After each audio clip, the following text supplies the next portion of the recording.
KRISS is an innovative product design and development team based in Switzerland. New for 2015, we're offering the Vector in different Cerakote options. We have a sand version, and we also have what we're calling Krypton Green. Other two key upgrades for the Vector, Gen 2, are the updated barrel shroud for the CRB, the carbine length version to cover the barrel, as well as a trigger geometry redesign to give it a more smooth trigger pull and a smoother reset. The unique thing about the Vector is the KRISS Super V recoil mitigation system. So the bolt reciprocates down behind the magazine as opposed to back at the shooter's shoulder.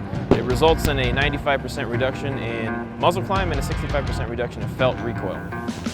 Specific applications for law enforcement and military are for close quarters combat. Anytime you can reduce the recoil on your firearm, it allows for more accurate follow-up shots.